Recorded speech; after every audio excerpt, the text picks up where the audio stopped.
Bonjour, bienvenue sur cette vidéo question-réponse. J'ai donc réussi à la faire ce dimanche pour que vous puissiez la voir lundi. Donc aujourd'hui, je pensais que je serais un petit peu en retard, mais finalement, j'ai réussi. Alors, j'ai fait un condensé de toutes les questions qui m'ont été posées. J'ai pas sélectionné évidemment toutes les questions. J'ai évidemment parfois regroupé de manière à aller le plus rapide, le plus vite possible pour que vous puissiez avoir un maximum d'informations. Donc, comme vous le voyez, il y a un certain nombre de questions qui m'ont été posées. J'ai rassemblé. Et je vais tenter de vous apporter toutes les réponses. Donc, je vais faire au maximum pour être concis, pour être précis et pour donner toutes les informations de manière à ce que ça ne prenne pas trop de temps, mais que vous puissiez avoir quand même la totalité des réponses. Alors, on y va tout de suite. Première question, va-t-on avoir des informations sur la fiscalité meublée dans ta formation ?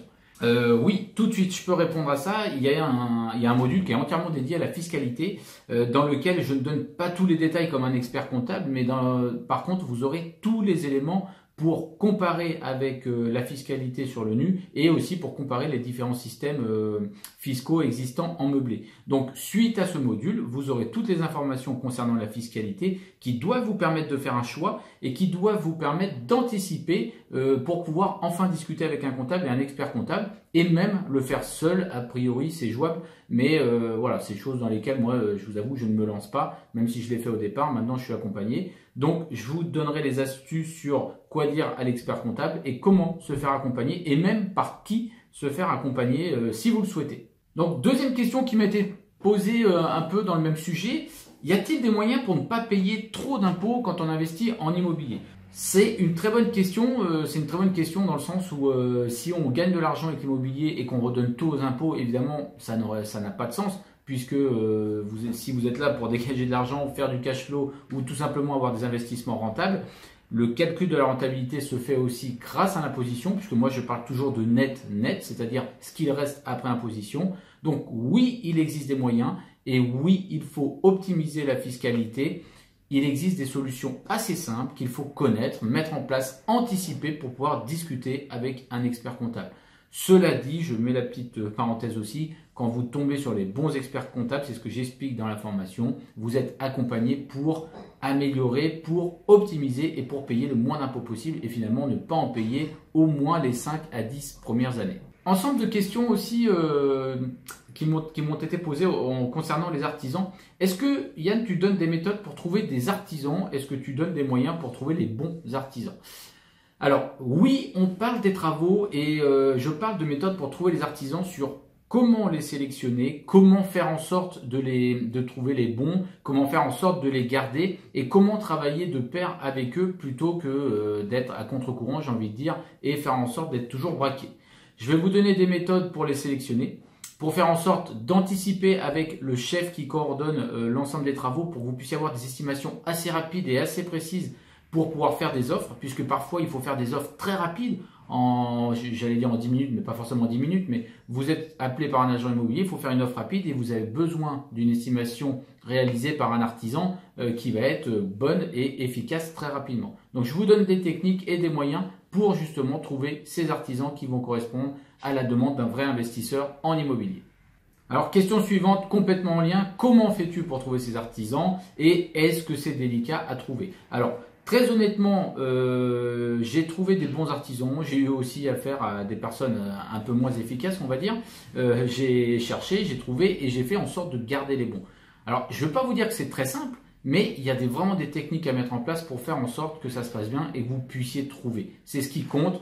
Même si ça ne fonctionne pas au départ, comme beaucoup de choses, il faut tester, il faut essayer, il faut simplement avoir les bonnes stratégies pour tester. Et une fois qu'on a les bons artisans, vous allez voir, vous allez tout faire pour les garder et eux-mêmes seront contents aussi d'avoir des investisseurs comme vous. Alors, autre question concernant les travaux et l'imposition. Y a-t-il un lien direct entre les travaux et l'imposition? Alors, je ne vais pas rentrer dans tous les détails ici, mais oui, bien évidemment, il y a un rapport direct, puisque une partie des travaux, si vous êtes au réel, je vais partir du principe qu'on est au réel et qu'on déduit toutes les charges, il faut savoir qu'il y a une partie des travaux qui peuvent être créés en amortissement et une autre partie qui peuvent être déduites directement de vos revenus. Sans entrer dans le détail sur ce qu'est l'amortissement, même si vous le savez peut-être, l'idée c'est de faire en sorte de déduire des choses de vos revenus locatifs chaque année de manière à payer le moins d'impôts possible. Et même dans les résultats fiscaux idéaux, on crée tellement de déficits qu'on fait en fait un déficit fiscal négatif, ce qui permet justement d'avoir du négatif et ce qui permet de ne pas payer d'impôts sur vos revenus locatifs. Je n'entre pas tout à fait dans les détails, mais ce que je peux vous dire, oui, c'est que les travaux ont une grande importance. 1, pour apporter de la valeur. 2, pour rénover des biens et faire en sorte de louer plus. Donc, c'est en lien avec apporter de la valeur. Et 3, c'est un grand lien avec l'imposition. Et effectivement, quand on va avoir des biens avec des travaux, on va être tranquille quelques années si on fait ce qu'il faut en termes de fiscalité. Alors, une autre question concernant les travaux. Est-ce que les travaux, on dit souvent que les travaux plombent la rentabilité. Comment est-ce que tu fais pour ne rien faire en travaux toi-même et avoir des bonnes rentabilités? Alors une nouvelle fois, c'est une bonne question. Ce qu'on pourrait dire effectivement, si vous êtes efficace, que vous savez faire les travaux et que vous trouvez une affaire sympa, effectivement, vous allez forcément gagner puisque vous allez payer que les matériaux. Moi, ce que je dis, c'est que, un exemple comme moi, où je suis nul en travaux, j'aime bien les superviser, j'ai une expérience maintenant dans le suivi, une expérience dans le coût, mais je suis nul pour les faire et ça ne m'intéresse absolument pas. Si vous êtes dans mon cas, sachez que c'est tout à fait possible de faire les travaux, de les faire de manière correcte et même très bien, et de faire en sorte de garder de la rentabilité. C'est exactement en ce sens que je travaille tout le temps. Alors, comment c'est possible? Eh bien, simplement, on va compter le coût des travaux avec un artisan avec qui on est habitué à travailler, on va savoir combien ça nous coûte en comptant les meubles, et on va faire en sorte de diminuer le prix d'achat notamment, et faire en sorte de rester dans des règles qui sont des règles de rentabilité que nous nous serons fixées dès le départ. Si on est bien clair avec les objectifs et qu'on sait qu'on ne veut pas faire les travaux soi-même, on doit les intégrer dans la note finale, dans l'emprunt, et vous allez calculer votre mensualité d'emprunt en considérant les travaux. Donc, c'est possible d'acheter avec une agence immobilière, de payer des frais d'agence, c'est possible de faire ces travaux et c'est possible d'avoir des rentabilités à 2 chiffres. Donc, je le dis, tout ça c'est possible. Vous ne serez pas obligé de passer tous vos week-ends à faire les travaux. Alors, autre question concernant les agents immobiliers. Yann, tu évoques souvent le côté spécial des agents immobiliers et pourtant tu travailles avec eux. Je ne comprends pas toujours, je ne comprends plus. Oui, j'évoque effectivement dans pas mal de vidéos le côté spécifique des agents immobiliers. Alors, je les évoque pourquoi? J'évoque souvent le côté où ils ont tendance à bien vendre leurs biens, à nous dire que c'est louable en l'état, à nous dire des petites stratégies pour bien vendre. Simplement, ils optimisent leur côté vente. Je ne dis pas qu'ils sont tous efficaces, mais je dis aussi que d'un autre côté, sans eux, il est difficile parfois de dénicher des bonnes affaires. Donc pour trouver des bonnes affaires, on a les alertes, on a les démarches manuelles et physiques, mais on a aussi le fait de passer par les agences. Et je reste persuadé que les agents immobiliers compétents, qui comprennent les investisseurs, et moi j'en ai quelques-uns avec qui je travaille, avec qui c'est le cas, ils sont en mesure de dénicher des très bonnes affaires parce qu'ils connaissent les vendeurs, parce qu'ils vont négocier à votre place et c'est leur travail et ils sont souvent expérimentés. Cela n'empêche pas que tout ce qui va être du côté de refaire des appartements, des travaux, de faire en sorte de louer tel prix, tout ça c'est vous qui allez le décider. Ce ne sont plus eux qui interviennent. Eux, il faut travailler avec les agents immobiliers dans le sens où ils vont vous présenter des affaires, vous trouver des biens qui vont être optimisés par vous. Et moi ce que je veux dire quand je les critique, c'est pas vraiment que je les critique, mais quand je mets un bémol, je dis de faire très attention dans le sens où c'est vous le maître du jeu, c'est vous qui allez faire bien attention à ce que vous voulez faire en termes de rénovation et ce que vous voulez faire en termes de rentabilité. Là, je suis désolé, ce n'est plus leur travail, c'est le vôtre. Eux, leur travail, c'est de vous trouver des bonnes affaires. Donc oui, il faut des vrais partenaires en agent immobilier, mais oui aussi, il faut se méfier par rapport à leur discours et être serein dans ce que vous voulez réellement faire. Autre question, combien de partenaires as-tu? Nous donnes-tu une liste de partenaires dans ta formation? Combien j'ai de partenaires? Ça, c'est une bonne question. Alors, je travaille beaucoup avec 2, 3, voire 4 agents immobiliers. Je travaille aussi, si on considère tous les sites, ce sont aussi des partenaires. Mais en termes de vrais partenaires, moi, je vais plutôt évoquer le côté agent immobilier, le côté artisan et le côté comptable et expert comptable. Donc, oui, je donne des noms dans ma formation. Après, ça sert à rien que je donne une société d'artisans qui ne va pas correspondre à votre zone géographique. Par contre, je peux donner éventuellement un expert comptable qui est localisé plutôt au sud de la France, mais qui est capable de gérer n'importe qui en France. Ça, c'est tout à fait envisageable et je le fais dans la partie fiscalité dans les vidéos. oui, je donne quelques noms et c'est tout à fait envisageable dans les groupes de discussion après Facebook, dans des groupes tout courts par mail, c'est tout à fait envisageable de donner d'autres astuces. Et si on me pose beaucoup la question, je referai des vidéos que j'intégrerai évidemment à la formation et que je donnerai en direct à ceux qui se seront inscrits. Il n'y a aucun souci avec ça. Les partenaires peuvent être partenaires de tout le monde et il y a vraiment moyen de se serrer les coudes à ce sujet-là. Il n'y a aucun souci. Alors, autre question qui rejoint un petit peu celle des travaux tout à l'heure, les commissions des agences sont très importantes. Comment peut-on avoir des biens rentables avec les agences? Oui, il y a des commissions importantes d'agences. J'ai envie de dire, c'est pas du tout important. Même une agence qui coûte 10 000 € pour acheter un bien immobilier, si elle vous permet d'en gagner 40 000, ça n'a strictement aucune importance. Je pense que n'importe qui parmi nous est capable de jeter 10 000 € par la fenêtre si il rentre 40 000 € par la porte. Donc c'est une image très grossière, mais ce que je veux dire par là, c'est que les agents, c'est leur métier vraiment de trouver des biens immobiliers, de faire en sorte de négocier pour vous derrière et ils peuvent vous faire gagner des dizaines de milliers d'euros. Donc la commission, je le répète, des agents immobiliers, attention, efficace, n'a strictement aucune importance. Et même, elle peut être déduite au départ et vous permettre de payer moins de frais de notaire. Yann, tu parles toujours de gagner des milliers d'euros dès l'achat. Peux-tu expliquer un peu plus précisément? Nouvelle fois, alors ça on en parle dans la formation bien évidemment. Évidemment que nous on veut gagner des milliers d'euros. Et quand je dis dès l'achat, le premier point auquel je pense c'est la négociation. Ça peut être la négociation par l'agent ou la négociation seule avec la personne. En tout cas, on peut évidemment gagner des milliers d'euros et même des dizaines de milliers d'euros. Vous n'êtes pas du tout, prenons un exemple, vous pouvez très bien obtenir un immeuble à 100 000 € qui au départ en valait 150 000. C'est pas forcément le prix du bien qui va compter, mais c'est plutôt l'état dans lequel va se trouver le vendeur. Donc la négociation, c'est toute une stratégie qu'on évoque aussi, j'accentue, mais il y a un système psychologique derrière ça, il y a des leviers psychologiques qui sont très importants et qui vont vous permettre, si vous tombez au bon endroit, au bon moment et que vous avez les arguments justes, et que vous êtes bien renseigné sur le fait que le vendeur soit pressé, vous pouvez gagner des dizaines de milliers d'euros. Et des dizaines de milliers d'euros dès l'achat, c'est là où vous avez fait l'affaire. C'est très important de bien comprendre ce système.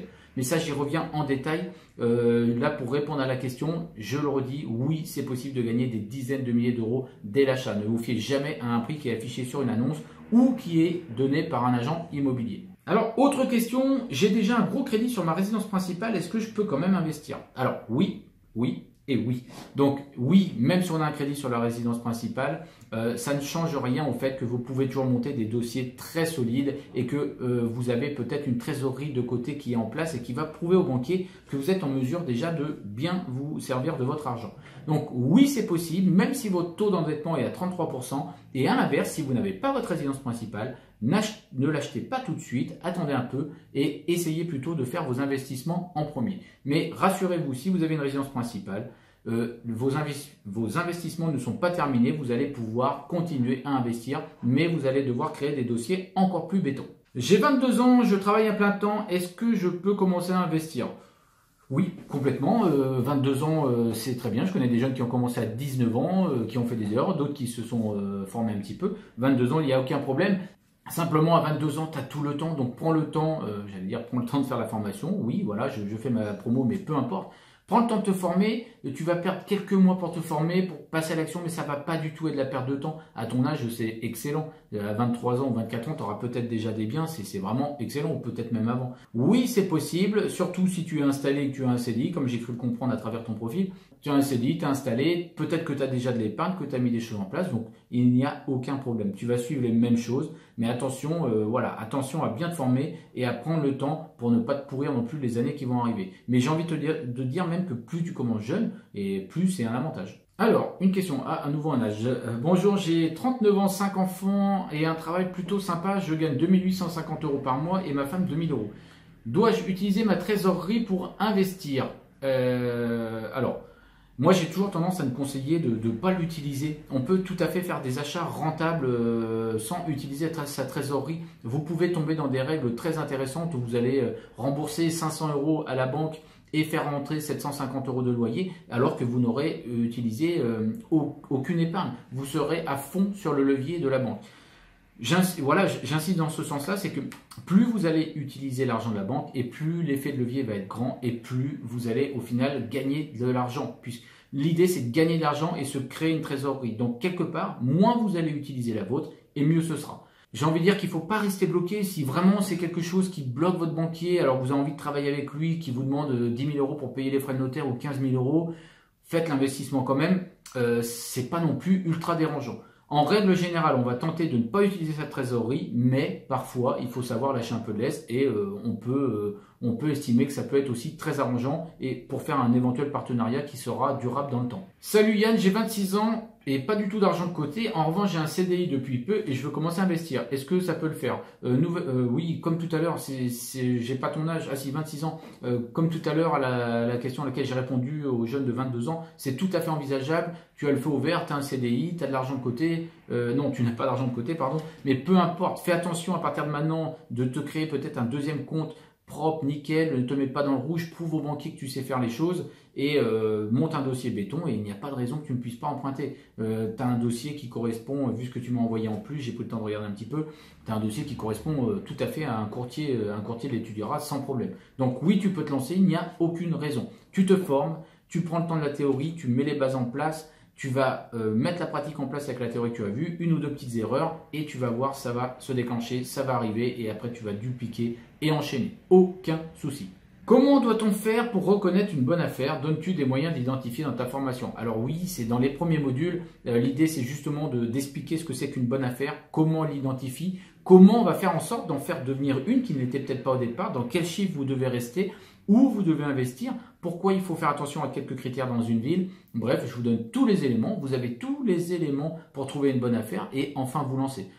C'est même vraiment la base, en plus du mindset qu'il faut développer et faire attention à son entourage, il faut déjà commencer par bien définir ce qu'est la bonne affaire et définir vos objectifs. Donc oui, c'est évoqué et dès le départ. Autre question, comment fais-tu pour emprunter pour les meubles? Alors ça, c'est toujours le sujet qui est un petit peu délicat, mais il y a des techniques assez simples. Alors ça va dépendre de beaucoup de choses. Ça va dépendre de certaines banques. Je vous donne un exemple le plus simple au monde, c'est quand les banques fonctionnent avec des devis. Quand elles fonctionnent avec des devis, c'est très simple. Elles vous demandent un devis global et elles vous donnent l'argent que vous mettez sur votre compte. Et c'est vous qui débloquez au fur et à mesure. Donc là, quand c'est comme ça, il n'y a aucun problème, puisqu'un artisan vous fait un devis un peu plus élevé. L'argent débloque les fonds, vous l'avez sur votre compte, et ce qu'il y a en surplus, vous ne le ferez pas en travaux puisque c'était un devis entre guillemets un peu bidon, ce qu'il y a en surplus, vous en servirez pour payer le meuble. Alors ça, c'est très simple. Autre banque qui développe sur facture et qui met sur votre compte, vous avez le choix de faire des factures, alors je donne un exemple peut-être le plus simple, un artisan à qui ça ne pose pas de problème d'en faire et de les détruire après, même si c'est devenu très pénible pour eux puisqu'ils ont des logiciels maintenant qui n'autorisent plus ce genre d'action. Mais en tout cas, si c'est possible, vous pouvez le faire avec eux et une nouvelle fois, l'argent est débloqué sur votre compte et vous achetez les meubles. Autre point, il y en a qui vont à Leroy Merlin par exemple qui le fait.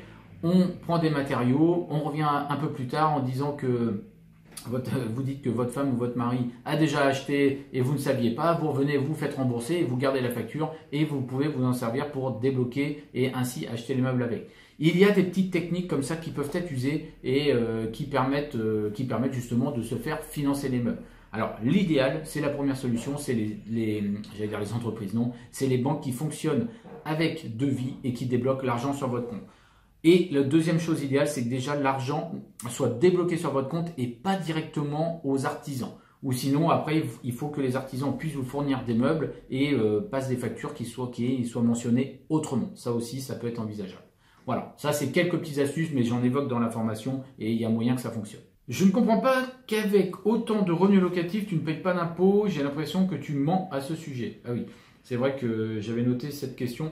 Première chose, je ne mens pas. Je ne mens pas sur le nombre de lots, je ne mens pas sur les coûts des travaux. Je peux me tromper, des fois ça peut arriver. Effectivement, j'avais oublié une facture. Comme tout le monde, voilà, là-dessus, il n'y a aucun souci. Et si je le vois, je rectifierai sans problème. Mais je ne mens jamais sur les rentabilités, sur les taux d'emprunt, ça n'a aucun intérêt finalement. Ça n'a vraiment aucun intérêt. Et je ne mens encore, j'allais dire encore moins, mais je ne mens pas non plus sur la fiscalité. Ça n'a aucun intérêt. Et puis voilà, les vidéos peuvent être visionnées par plein de monde. Donc je ne triche pas, je ne mens pas, tout est déclaré. Il n'y a aucun souci là-dessus. Et je jongle simplement avec l'optimisation fiscale au réel simplifié qui me permet tous les ans d'avoir des revenus fiscaux déficitaires et vous n'êtes pas imposable sur un revenu fiscal déficitaire puisque c'est un résultat fiscal déficitaire, donc négatif. Donc un résultat déficitaire négatif, vous ne pouvez pas payer d'impôt dessus. Voilà, il y a des solutions, des stratégies qui font que malgré le fait d'avoir 22 lots, vous pouvez rester en déficit et notamment, comme on l'a évoqué au début de cette vidéo, grâce aux travaux. Je ne mens pas, je ne paye pas encore d'impôts et le jour où je commencerai à en payer, je vais optimiser une nouvelle fois et utiliser d'autres stratégies au niveau de l'imposition, soit pour réduire, soit pour ne pas en payer. Donc, il y a toujours des solutions, au moins pour optimiser, et il faut être bien entouré à ce sujet. As-tu une technique pour évaluer le prix des travaux rapidement? Alors, une technique proprement dit, oui et non. J'ai pris l'habitude de faire pas mal de choses et je me fais quasiment systématiquement accompagné par un artisan qui chapeaute l'ensemble de mes travaux et qui va être en mesure de me dire à chaque fois, attention, là pense bien à ça, et là il va falloir que tu comptes un billet de 60. Ou il va me dire, voilà, tu vas compter 60 000, tu ne seras pas au-dessous, attention. Donc je prends toujours 10% de plus et je fais une estimation comme ça et je fais l'estimation de mon achat en fonction de. L'idée c'est d'avoir l'artisan entre guillemets sous le coude très rapidement pour faire une estimation rapide et pour faire une offre rapide quand je veux acheter un bien immobilier. Tu ne parles pas beaucoup de banque dans tes vidéos. Comment on fait si on n'a pas de banquier qui prête de l'argent? Alors, comment on fait? Déjà, on a des comptes sains. Deuxièmement, on est capable de montrer qu'on n'est pas dans le rouge tous les mois. Et troisièmement, on va chercher des banques. Et à l'heure actuelle, il y a vraiment des moyens. Si on ne trouve pas directement en termes de banquier quand on a fait 10 ou 12 ou 15 demandes, on peut aussi se faire accompagner de courtiers, bien évidemment. J'en parle pas beaucoup, simplement parce que peut-être moi je suis un cas particulier, non, je suis un cas on va dire un peu spécifique. Simplement, depuis le départ, je travaille toujours avec le même banquier qui m'a suivi depuis que je suis jeune étudiant et qui m'a encore accompagné dans mon dernier bien dernièrement dans lequel je vais avoir 5 appartements. Lui, je travaille toujours avec le même, je n'ai pas besoin de voir d'autres banquiers, donc je fais pas beaucoup de démarches. Mais par contre, j'ai des stratégies pour faire des démarches. J'ai une manière de monter des dossiers que je vous donne dans l'information. Très simple, très facile à expliquer, mais très parlant. Et ça, c'est des choses qui vont vous aider et qui vont vous permettre de faire mouche et de trouver rapidement le banquier qui va vous suivre et qui, je l'espère, deviendra votre futur partenaire. Peut-on investir ailleurs qu'à Paris pour ne pas prendre de risques? Alors ça, cette question, je l'ai trouvée excellente et finalement, je me rends compte qu'elle revient assez souvent. J'ai beaucoup de personnes qui sont autour de Paris et qui ne comprennent pas comment on peut investir ailleurs. Alors, comment dire? Paris n'est pas la seule ville en France. Déjà, première chose, il y a beaucoup d'autres villes dans lesquelles les gens ont besoin de se loger et qui ont besoin de se loger pour vivre, pour leur travail, temporairement, en courte durée, en longue durée. Donc, il n'y a pas que Paris. Et sachez même que pour obtenir des rentabilités, évidemment qu'on va s'excentrer de Paris. Alors ça, je le dis tout de suite. Si vous étiez prêt à acheter la formation pour que je vous donne des billes pour investir dans Paris, ça ne servira pas à grand chose. Alors, évidemment que on va trouver l'équilibre entre ville dynamique pour s'assurer une revente et ville dynamique qui vous permet d'avoir une belle rentabilité à 2 chiffres par exemple. Ça, on va vraiment en parler. Mais par contre, je ne reste pas bloqué sur Paris. Sinon, ça va être très compliqué de trouver des biens immobiliers. À ce sujet-là, si vous voulez, j'ai un partenaire qui va vous trouver des biens à 6 ou 7 ou parfois plus si vous achetez un immeuble en termes de rentabilité. Mais moi, ma formation, elle n'est pas destinée du tout à ceux qui veulent investir dans Paris. Et il faut se sortir cette idée de la tête. Il existe des villes, on n'est pas obligé d'être dans une ville de 100 000, 200 000, 300 000 ou 400 000 habitants pour investir, faire de la rentabilité et s'assurer une belle revente après. Ça, il faut s'en convaincre. Alors Yann, j'ai déjà fait une formation qui était pas mal, je pense, mais je n'ai toujours pas les bases. J'ai franchement eu peur, et j'ai peur, ou plutôt je ne peux pas passer à l'action. Je suis trop freiné. J'ai peur de mettre ma famille en difficulté, ta formation va-t-elle m'aider? Alors, oui, elle va t'aider, forcément. Je vais t'apporter tous les éléments de A à Z pour que tu puisses avoir tous les éléments théoriques et qu'au final, tu puisses mettre des locataires en place dans l'appartement que tu auras acheté. Donc, oui, tu vas avoir tous les éléments pour t'aider. Je vais même te proposer un accompagnement avec 2 appels téléphoniques d'urgence, avec un cas que je peux étudier à travers les mails, avec l'accès au séminaire, avec l'accès au groupe Facebook, avec du coaching commun. Tu auras tous les accompagnements, tu vas être entouré et tu auras les bases théoriques. Par contre, au moment de passer à l'action, il faut savoir que c'est toi qui vas entrer en action. Moi, j'ai vu des personnes qui avaient toutes les bases, qui étaient en coaching en tête-à-tête avec des investisseurs comme moi et qui, au final, au dernier moment, au moment de passer au compromis, ne pouvaient pas signer ou même ne pouvaient pas signer chez le notaire. Le passage à l'action, c'est bien toi qui vas le faire et peut-être que tu auras peur, mais il faudra le faire quand même puisque tu seras accompagné et que tu sauras exactement que c'est une bonne affaire. Donc, à un moment donné, oui, on va t'aider, oui, je vais t'aider, on va te pousser, mais par contre, il faudra quand même que ce soit toi qui achètes le notaire et qui suive tes investissements. Il y a un moment donné, voilà, on peut... après, sinon, c'est vraiment le clé en main, mais de toute manière, même avec le clé en main, il faudra quand même que tu achètes le notaire et signer. oui, je vais t'aider et je souhaite bien que tu ne mettes pas ta famille en difficulté. Ça, c'est pas du tout le but, bien au contraire. D'ailleurs, à ce sujet-là, je compte bien améliorer ma formation dans les mois qui vont arriver et si vous l'achetez, j'introduirai le module après sur comment s'assurer pour le patrimoine, comment faire en sorte que les enfants et la famille ne soient pas embêtés en cas de malheur, malheureusement j'ai envie de dire. Donc ça c'est vraiment quelque chose que je vais apporter à mon module, à ma formation très prochainement. Voilà, c'était l'occasion de faire la parenthèse. Oui, je vais t'aider, tu n'hésites pas et par contre tu auras de l'action à faire toi-même, ça c'est une évidence. Que penses-tu des experts comptables? Alors, qu'est-ce que je pense des experts comptables? Je pense que c'est pas toujours facile à les suivre, mais sans rigoler, je pense surtout que ce sont des professionnels qui sont habitués. Il faut travailler avec des experts comptables qui sont habitués aux investisseurs. Et très clairement, les études qu'ils ont faites, on ne peut pas, c'est pas parce qu'on a des connaissances qu'on va se comparer à eux. Donc, ils sont très bons, ils vont t'apporter plein d'informations et toi, tu dois comprendre pour anticiper avec eux. Voilà ce que je pense. Je pense que tu dois être accompagné par eux. C'est pour moi quasiment ou même une obligation, surtout si tu pars de zéro.